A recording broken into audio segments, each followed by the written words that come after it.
Au monde, qui a entrepris plusieurs choses sans jamais connaître de revers quelque part dans son histoire. Aucun enfant n'est jamais parvenu à marcher sans être jamais tombé. L'échec constitue quelquefois une station d'arrêt forcé dans nos vies. Mais la chose la plus importante à comprendre est que vous n'êtes pas obligé de demeurer à cette station d'arrêt, car ce n'est pas votre destination. Votre destination est la réussite, et vous devez persévérer tant que vous ne serez pas parvenu à destination.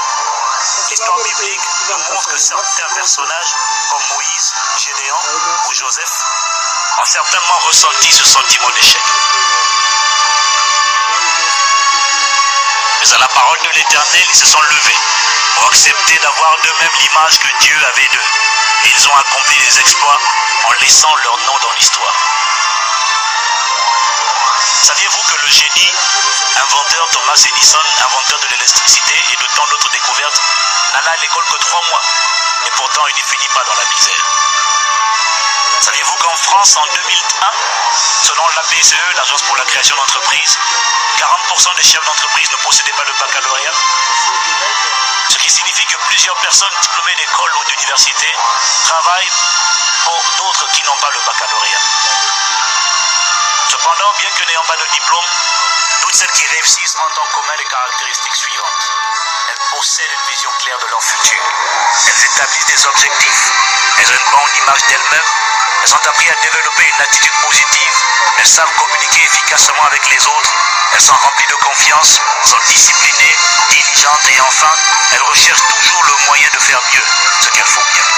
Autrement dit, elles se distinguent des autres non par un QI, un quotient intellectuel supérieur à la moyenne, mais par un quotient émotionnel, un QE, supérieur à la moyenne.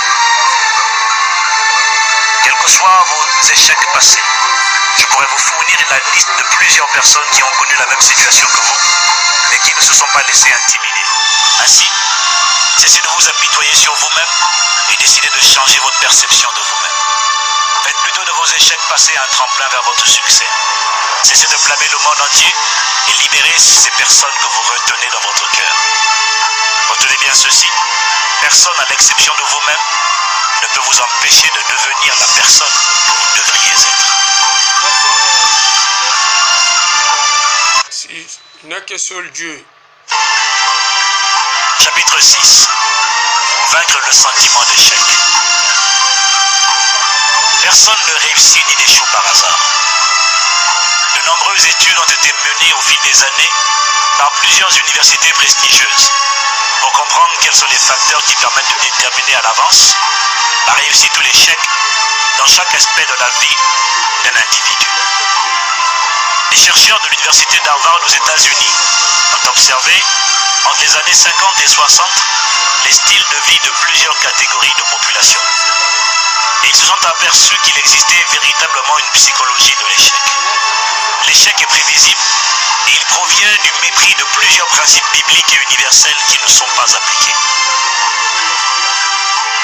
Parmi les causes majeures d'échec, l'on retrouve la paresse, les excuses, le manque de persévérance, le manque de vision, l'absence de plan et d'objectifs dans la vie, la peur d'échouer, de réussir, les critiques, de l'opposition, de la maladie, etc.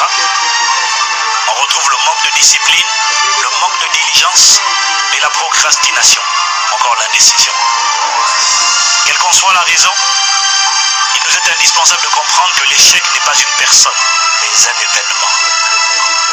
Vous avez peut-être fait quelque chose qui a échoué, qui a été insensé, certes, mais cela ne vous définit absolument pas.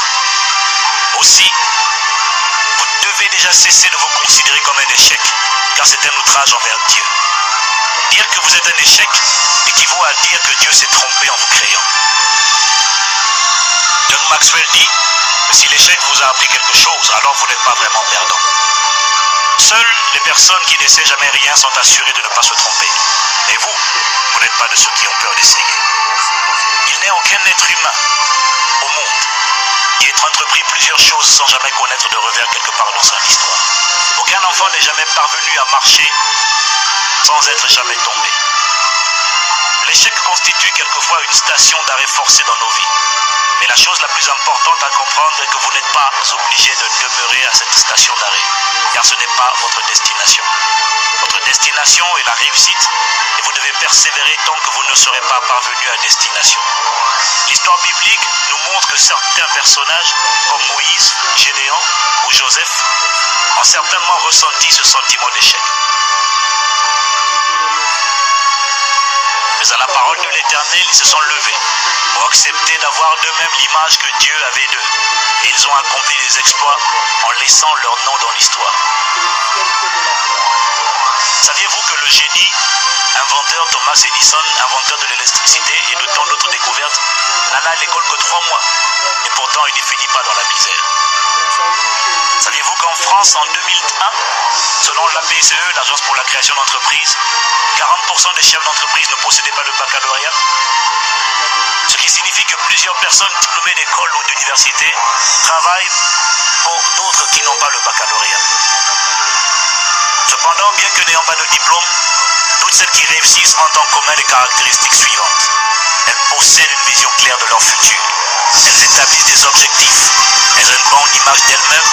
Elles ont appris à développer une attitude positive. Elles savent communiquer efficacement avec les autres.